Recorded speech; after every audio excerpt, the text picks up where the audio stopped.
ನನ್ನ ಬಟ್ಟೆ ವಾಪಸ್ ಕೊಡಿ. ಎಲ್ರು ನನ್ನ ನೋಡಿ ನಗ್ತಿದ್ದಾರೆ. ನಾನು ಇನ್ಯಾವತ್ತೂ ಶಕ್ತಿ ಕಂಬದ ಸ್ಪರ್ಧೆಗೆ ಬರಲ್ಲ. ದರ್ಶಕ್ನ ಮುಂದೆ 20 ವರ್ಷದ ಹುಡುಗನೊಬ್ಬ ಬೇಡ್ಕೋತಿದ್ದ ಅಂಡ್ ಅವನನ್ನ ನೋಡಿ ಎಲ್ರು ನಗ್ತಿದ್ರು. ನಿಂಗೇನನಿಸ್ತು? ರಕ್ಷಾ ಗುರುಕುಲಕ್ಕೆ ಬಂದ ಕೂಡ್ಲೆ ನೀನು ಏಕಲವ್ಯ ಆಗ್ತೀಯಾ? ಮೊದ್ಲು ನೀನು ನನ್ನ ಎದುರಿಸಬೇಕು. ಅಷ್ಟರಲ್ಲಿ ಜನರ ಮಧ್ಯದಿಂದ ಒಂದು ವಾಯ್ಸ್ ಕೇಳಿ ಬಂತು. ನಾನ್ ನಿನ್ ಜೊತೆ ಸ್ಪರ್ಧೆಗಿಳಿತೀನಿ. ಎಲ್ಲರ ಗಮನ ಆ ವಾಯ್ಸ್ ಮೇಲೆ ಹೋಯ್ತು. ಅದೇ ಕ್ಷಣ ಜನರ ಮಧ್ಯದಿಂದ 18 ವರ್ಷದ ಹುಡುಗನೊಬ್ಬ ಮುಂದೆ ಬಂದ. ಅವನು ಬೇರೆ ಯಾರು ಅಲ್ಲ, ಗಾಂಧಾರ ನಗರದ ಶಕ್ತಿಶಾಲಿ ಶೌರ್ಯ ದಳದ ಲೀಡರ್ ಮಗ ಧ್ರುವ ಆಗಿದ್ದ. ಅವನನ್ನು ನೋಡಿ ದರ್ಶಕ್ ಜೋರಾಗಿ ನಗೋದಕ್ಕೆ ಶುರು ಮಾಡ್ದ. ಜೊತೆಗೆ ಉಳಿದವರು ಕೂಡ ನಗೋದಕ್ಕೆ ಶುರು ಮಾಡಿದ್ರು. ಓಹೋ, ನಮ್ಮ ರಾಜ್ಯವನ್ನಾಳೋ ಮುಂದಿನ ರಾಜ ಶಕ್ತಿ ಶಿರೋಮಣಿ ರಾಜಕುಮಾರ ಧ್ರುವ. ಇವನ ಮದುವೆ ಆಗೋ ಹುಡುಗಿ ತುಂಬಿದ ಸಭೆಯಲ್ಲಿ ಇವನ ಜೊತೆ ಮದುವೆ ಮುರಿದು ಇವನ ಕೈ ಕಾಲು ಮುರಿಯೋ ಚಾಲೆಂಜ್ ಹಾಕಿದ್ದಾಳೆ. ಅಂಡ್ ಇವನು ನನ್ ಜೊತೆ ಯುದ್ಧ ಮಾಡ್ತಾನ. ದರ್ಶಕ್ ಅಷ್ಟೇ ಹೇಳಿದ್ದೆ ತಡ ಎಲ್ರೂ ಧ್ರುವನನ್ನ ನೋಡಿ ಜೋರಾಗಿ ನಕ್ರು. ಇವೆಲ್ಲದರ ಮಧ್ಯೆ ಧ್ರುವ ತನ್ನ ಕಳೆದು ಹೋದ ದಿನಗಳ ಬಗ್ಗೆ ಯೋಚನೆ ಮಾಡ್ದ. ಪ್ರತಿ ನಿಮಿಷಕ್ಕೂ ಅವಮಾನ ಹಾಗೂ ತಿರಸ್ಕಾರದಿಂದ ಧ್ರುವ ಎಲ್ಲರ ಮುಂದೆ ಮುಖ ಮುಚ್ಚಿ ನಡೆಯೋ ಹಾಗಾಗಿತ್ತು. ಕೆಲವು ತಿಂಗಳ ಹಿಂದೆ ಅವನನ್ನ ಮದ್ವೆ ಆಗ್ಬೇಕಿರೋ ಅಂಬಾಲಿಕೆ ತುಂಬಿದ ಸಭೆಯ ಮಧ್ಯೆ ಅವನ ಮಾನ ಮರ್ಯಾದೆ ಹರಾಜಾಕಿದ್ಲು. ನೀನೊಬ್ಬ ಗಂಡ್ಸ ಅಲ್ಲ, ಒಂದ್ ಕೆಲ್ಸ ಮಾಡು. ನೀನ್ ಈ ಬಳೆನ ನಿನ್ ಕೈಗೆ ಹಾಕು. ಯಾಕಂದ್ರೆ ನಿನ್ ಕಡ್ಗ ಹಿಡಿದ್ರೆ ಚಂದ ಕಾಣೋದಿಲ್ಲ. ಹಾಗಾದ್ರೆ ಮದ್ವೆ ಆಗೋ ಹುಡುಗನ್ ಮನೆಗ್ ಬಂದು ಅವನ ಹಾಗೂ ಅವನ್ ಮನೆಯವ್ರ ಮರ್ಯಾದೆ ತೆಗೆಯೋದು ಎಷ್ಟ್ ಚಂದ. ಅದನ್ನ ಕೇಳಿ ಅಂಬಾಲಿಕೆ ಜೋರಾಗಿ ನಕ್ಕು. ನಾನು ಅವಮಾನಿಸ್ತಾ ಇದ್ದೀನ? ಅಯ್ಯೋ, ನಿನ್ ಮನೆ ಮರ್ಯಾದೆ ಹರಾಜ್ ಹಾಕದೋನೆ ನೀನು. ಕಳೆದ 3 ವರ್ಷದಿಂದ ನೀನವರಿಗೆ ನಾಚಿಕೆ ಅವಮಾನ ಅಲ್ದೆ ಬೇರೆ ಏನ್ ಕೊಡ್ತಿದ್ಯಾ? ನಾನು ಈ ರೀತಿ ನಾಚಿಕೆ ಅವಮಾನ ಪಡ್ಕೊಂಡು ಜೀವನ ನಡ್ಸಲ್ಲ. ನಿನ್ಗೇನ್ ಬೇಕು ಸರಿಯಾಗಿ ಹೇಳು ಅಂಬಾಲಿಕೆ. ನಾನು ನಿನ್ನ ಮದುವೆ ಆಗೋಕ್ ತಯಾರಿಲ್ಲ. ನಮ್ಮಿಬ್ರು ಸಂಬಂಧ ಮುರಿಯೋಕೆ ನಾನ್ ಬಂದಿದ್ದೀನಿ. ಅಂಬಾಲಿಕೆಯ ಈ ಮಾತನ್ನ ಕೇಳಿ ಧ್ರುವ, ಅವನ ತಂದೆ ಅರುಣೇಂದ್ರ ಹಾಗೂ ಅಲ್ಲಿ ನೆರೆದಿದ್ದ ಜನರಿಗೆಲ್ಲ ನಿಂತ ನೆಲವೇ ಕುಸ್ತಂತೆ ಭಾಸವಾಯ್ತು. ಅಂಬಾಲಿಕೆ ಮಾತು ಕೇಳಿ ಎಲ್ರೂ ಬೆಚ್ಚಿ ಬಿದ್ರು. ತಕ್ಷಣ ಅರುಣೇಂದ್ರ ಬೇಜಾರ್ ಮಾಡ್ಕೊಂಡು ದೊಡ್ಡ ಸ್ವರದಲ್ಲಿ ಹೇಳಿದ್ರು, ಅಂಬಾಲಿಕೆ, ನಿಮ್ಮಿಬ್ಬರ ಮದ್ವೆ ನಮ್ಮ ಹಿರಿಯವರು ತೀರ್ಮಾನ ಮಾಡಿದ ಸಂಬಂಧ ಅಂತ ತಿಳ್ಕೊಂಡ್ರು ನೀನು ಸಂಬಂಧ ಮುರಿಯೋ ಮಾತು ಯಾಕೆ ಮಾತಾಡ್ತಿದ್ಯಾ? ಸಂಬಂಧ ಸಮಾನ ಶಕ್ತಿ ಇರೋ ಜೊತೆ ಮಾಡ್ಲಾಗುತ್ತೆ. ನಾನು ನನ್ನ ದಳದ ಲೀಡರ್ ಆಗೋಳು. ಆದ್ರಿಂದ ನನ್ನ ಮದ್ವೆ ಆಗೋ ಹುಡುಗ ಕೂಡ ಒಬ್ಬ ಲೀಡರ್ ಆಗಿರ್ಬೇಕು, ಬದ್ಲಿಗೆ ಒಬ್ಬ ಲೂಸರ್ ಅಲ್ಲ. ಏನಂದೆ ನೀನು? ಲೂಸರ್?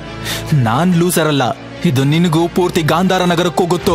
ಒಂದು ಕಾಲದಲ್ಲಿ ಈ ನಗರದ ಶಕ್ತಿಶಾಲಿ ಯೋಧನಾಗಿದ್ದೆ ನಾನು ಅನ್ನೋದನ್ನ ಮರಿಬೇಡ. ಎಷ್ಟು ಅಂತ ನಿನ್ ಪಾಸ್ಟ್ ನಲ್ಲಿ ಜೀವನ ನಡೆಸ್ತೀಯ ಧ್ರುವ? ಒಂದ್ಸಾರಿ ಆದ್ರೂ ಅದರಿಂದ ಹೊರಗ್ ಬಂದು ರಿಯಾಲಿಟಿ ಏನು ಅಂತ ಫೇಸ್ ಮಾಡು. ನಿಜ ಏನಂದ್ರೆ ನೀನೀಗ ಒಬ್ಬ ಲೂಸರ್. ನಾನು ಲೂಸರ್? ಸರಿ, ಹಾಗಾದ್ರೆ ಅಂಬಾಲಿಕೆ, ಈ ಸಂಬಂಧ ಮುರಿಯುತ್ತೆ. ಆದ್ರೆ ಯಾವಾಗ ಅಂದ್ರೆ ನೀನು ಈ ಲೂಸರ್ನ ಹೆಂಡತಿ ಆದಾಗ. ಅದನ್ನ ಕೇಳಿ ಅಂಬಾಲಿಕೆ ಶಾಕ್ ಆದ್ಲು. ಧ್ರುವನಿಗೆ ತಲೆ ಕೆಟ್ಟಿದೆ ಅಂತ ಅವಳಿಗನಿಸ್ತು. ಏನ್ ನಿನ್ ಮಾತಿನ ಅರ್ಥ? ನಾನ್ ನಿನ್ ಜೊತೆ ಸಂಬಂಧ ಮುರಿಯೋ ಮಾತಾಡ್ತಿದ್ರೆ ನಿನ್ ಮದ್ವೆ ಬಗ್ಗೆ ಮಾತಾಡ್ತಿದ್ಯಲ್ಲ. ನೀನೇನ್ ಬಯಸ್ತಿದ್ಯಾ ಅದನ್ನೇ ನಾನು ಕೂಡ ಹೇಳ್ತಿದ್ದೀನಿ. ಆದ್ರೆ ಮೊದ್ಲು ನೀನ್ ನನ್ ಜೊತೆ ಮದ್ವೆ ಆಗ್ಬೇಕು. ಅದಾದ್ಮೇಲೆ ನಾನು ನಿನಗೆ ಡಿವೋರ್ಸ್ ಕೊಟ್ಟು ಈ ಸಂಬಂಧದಿಂದ ನಿನಗೆ ಸಂಪೂರ್ಣವಾಗಿ ಮುಕ್ತಿ ಕೊಡ್ತೀನಿ. ಇದನ್ನ ಕೇಳಿ ಅಂಬಾಲಿಕೆ ಸಿಟ್ಟು ನೆತ್ತಿಗೇರಿತು. ಅವಳು ತನ್ನ ಕೈಯನ್ನ ಗಾಳಿಯಲ್ಲಿ ಆಡಿಸಿ ಬೆಂಕಿಯ ಚೆಂಡೊಂದನ ಮಾಡಿ ಧ್ರುವನ ಮೇಲೆ ಎಸೆದ್ಲು. ಇದನ್ನ ನೋಡಿ ಅರುಣೇಂದ್ರ ಕಿರ್ಚಾಡಿದ್ರು. ನಿಲ್ಸು ಅಂಬಾಲಿಕೆ, ನೀನು ಮಾಡ್ತಿರೋದು ಸರಿಯಲ್ಲ. ಅದೇ ಸಮಯಕ್ಕೆ ಅಲ್ಲೊಂದು ಜೋರಾದ ಶಬ್ದ ಕೇಳ್ತು.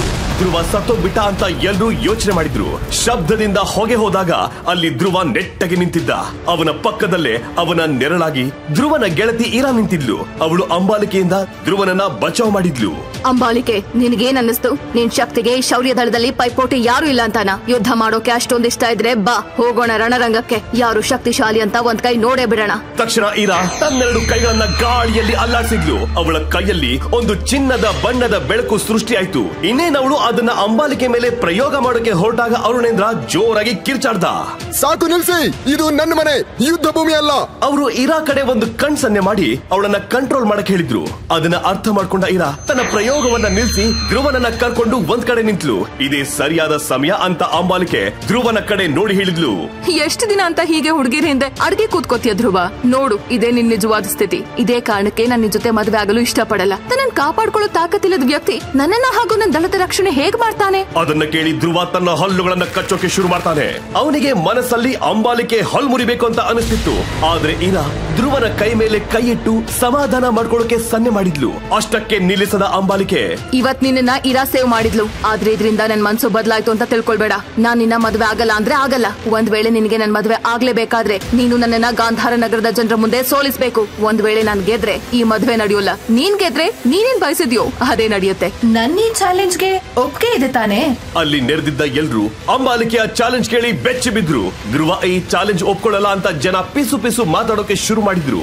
ಇಂದು ಮತ್ತೆ ಧ್ರುವನ ಕಾರಣದಿಂದ ಶೌರ್ಯ ದಳದ ಮೇಲೆ ಕಪ್ಪು ಚುಕ್ಕಿ ಬರುತ್ತೆ ಅಂತ ಹೇಳಿದ್ದನ್ನ ಕೇಳಿ ಅರುಣೇಂದ್ರ ಹಾಗೂ ಇರಾಳ ಮುಖ ಸಪ್ಪಗಾದ್ರೆ ಅಂಬಾಲಿಕೆ ಮುಖದಲ್ಲಿ ಅಹಂಕಾರ ಎದ್ ಕಾಣ್ತಿತ್ತು.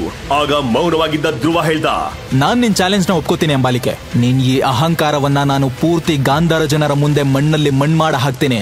ನಮ್ಮ ಸಂಬಂಧ ಒಂದು ಯುದ್ಧದ ಮೇಲೆ ನಿಂತಿದೆ ಅಂತ ಹೇಳೋದಕ್ಕೆ ನನಗೆ ನಾಚಿಕೆ ಆಗ್ತಿದೆ, ಆದ್ರೂ ನನ್ಗೆ ಇದಕ್ಕೆ ಒಪ್ಪಿಗೆ ಇದೆ. ಅದನ್ನ ಕೇಳಿ ಅಂಬಾಲಿಕೆ ಅಲ್ಲಿಂದ ಹೊರಟೋದ್ಲು. ಆದ್ರೆ ಅರುಣೇಂದ್ರರ ಚಿಂತೆ ಇದರಿಂದ ಹೆಚ್ಚಾಯ್ತು. ಯಾಕಂದ್ರೆ ಅಂಬಾಲಿಕೆ ಧ್ರುವನಿಗಿಂತ ಎಷ್ಟೋ ಬಲಶಾಲಿ. ಅವಳ ಚಾಲೆಂಜ್ಗೆ ಹಾ ಹೇಳಿ ಧ್ರುವ ತನ್ನ ಸಮಾಧಿಯನ್ನ ತಾನೇ ತೋಡಿಕೊಂಡಿದ್ದ. ಒಂದು ವೇಳೆ ಅದರಲ್ಲಿ ಅವನು ಸೋತ್ರೆ ಅವನ ಜೊತೆ ಸಂಪೂರ್ಣ ಶೌರ್ಯ ದಳಕ್ಕೆ ಇದೊಂದು ನಾಚಿಕೆ ಪಡೋ ವಿಷಯ ಆಗಿತ್ತು. ಅರುಣೇಂದ್ರ ತನ್ನ ಚಿಂತೆಯನ್ನ ಧ್ರುವನ ಬಳಿ ಹೇಳ್ದ, ಧ್ರುವ, ನೀನು ಸಿಟ್ಟಲ್ಲಿ ಅಂಬಾಲಿಕೆಯ ಚಾಲೆಂಜ್ ಒಪ್ಕೊಂಡೆ ಅಂತ ನಂಗೆ ಅನಿಸ್ತಿದೆ. ಅವಳ ಹತ್ರ 9 ನಕ್ಷತ್ರಗಳ ಶಕ್ತಿ ಇದೆ, ನೀನಿನ್ನು 3 ನಕ್ಷತ್ರಕ್ಕಿಂತ ಹೆಚ್ಚಿನ ಶಕ್ತಿನ ಪಡೆದಿಲ್ಲ ಅನ್ನೋದನ್ನ ಮರಿಬೇಡ. ಹೀಗಿದ್ದಾಗ ಇನ್ನೊಂದೆರಡು ತಿಂಗಳಲ್ಲಿ ನೀನು ಅವಳಿಗಿಂತ ಹೆಚ್ಚು ಶಕ್ತಿಶಾಲಿ ಹೇಗಾಗ್ತೀಯಾ? ಅವಳನ್ನು ಹೇಗೆ ಎದುರಿಸ್ತೀಯಾ? ಅಪ್ಪ, ನಿಮಗೂ ನನ್ ಮೇಲೆ ನಂಬಿಕೆ ಇಲ್ವಾ? ನಾನು ನನ್ನ ಶಕ್ತಿ ಹೆಚ್ಚು ಮಾಡೋ ಎಲ್ಲಾ ಪ್ರಯತ್ನ ಮಾಡ್ತಿದ್ದೀನಿ.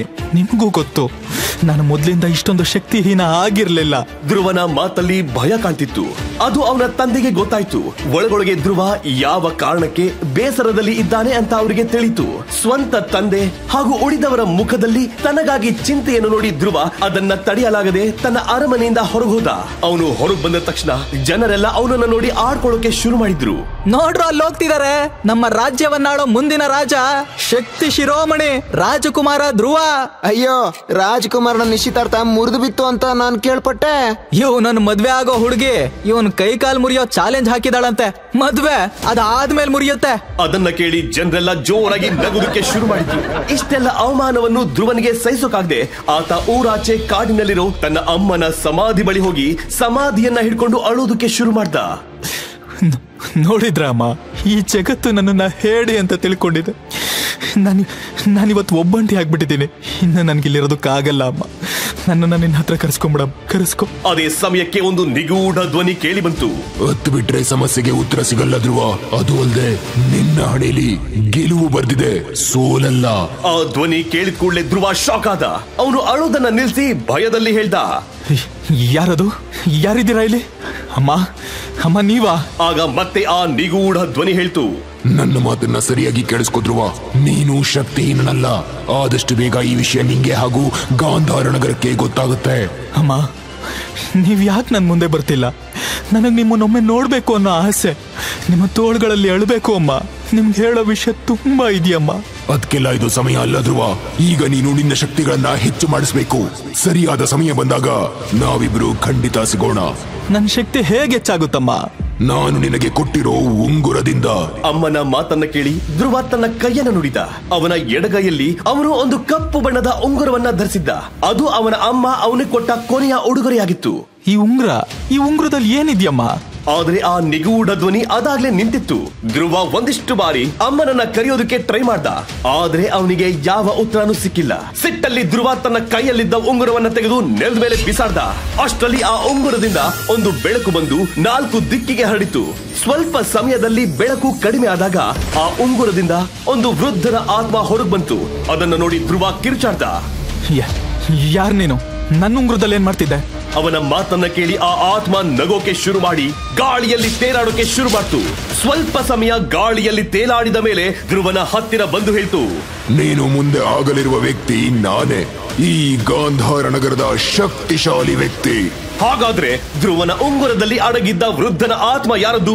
ಧ್ರುವನ ಅಮ್ಮನ ನಿಗೂಢ ಧ್ವನಿ ಅವರು ಸತ್ರು ಬದುಕಿದ್ದಾರೆ ಅಂತ ಹೇಳೋ ಒಂದು ಸಂಕೇತ ಆಗಿತ್ತಾ? ಧ್ರುವನ ಜೊತೆ ಸಂಬಂಧ ಮುರಿಯೋಕೆ ಅವನು ಶಕ್ತಿಹೀನ ಅನ್ನೋದೇ ಒಂದು ಕಾರಣ ಆಗಿತ್ತಾ? ಅಥವಾ ಅಂಬಾಲಿಕೆಯ ಉದ್ದೇಶ ಬೇರೆನೇ ಇತ್ತಾ? ತಾನು ಮದುವೆ ಆಗಲಿರೋ ಅಂಬಾಲಿಕೆನ ಧ್ರುವ ಯುದ್ಧದಲ್ಲಿ ಸೋಲಿಸ್ತಾನ ಅಥವಾ ಅವನ ಗೆದ್ದವನೇ ಸೋತೋಗ್ತಾನ? ಇದನ್ನೆಲ್ಲ ಕೇಳೋದಕ್ಕೆ ನಿಮ್ಮ ಸ್ಕ್ರೀನ್ ನಲ್ಲಿ ಕಾಣ್ತಿರೋ ಈ ಬ್ಲೂ ಬಟನ್ ನ ಕ್ಲಿಕ್ ಮಾಡಿ. ಆಗ ನಿಮ್ಮ ಮೊಬೈಲ್ ನಲ್ಲಿ ಪ್ಲೇ ಸ್ಟೋರ್ ಪೇಜ್ ಓಪನ್ ಆಗುತ್ತೆ. ಈಗ ಪಾಕೆಟ್ ಎಫ್ಎಂ ಆಪ್ ಕೆಳಗಿರುವ ಇನ್ಸ್ಟಾಲ್ ಬಟನ್ ನ ಕ್ಲಿಕ್ ಮಾಡಿ ಮತ್ತು ಪಾಕೆಟ್ ಎಫ್ಎಂ ನ ಇನ್ಸ್ಟಾಲ್ ಮಾಡಿ. ಅಷ್ಟೇ, ಈಗ ನೀವು ಪಾಕೆಟ್ ಎಫ್ಎಂ ನಲ್ಲಿರೋ ಎಲ್ಲಾ ಶೋಗಳನ್ನ ಈಸಿಯಾಗಿ ಕೇಳಬಹುದು. ಈಗಲೇ ಡೌನ್ಲೋಡ್ ಮಾಡಿ ಪಾಕೆಟ್ ಎಫ್ಎಂ ಮತ್ತು ಕೇಳಿ ಯೋಧ ಅನ್ನೋ ಅದ್ಭುತ ಕಥೆಯನ್ನ.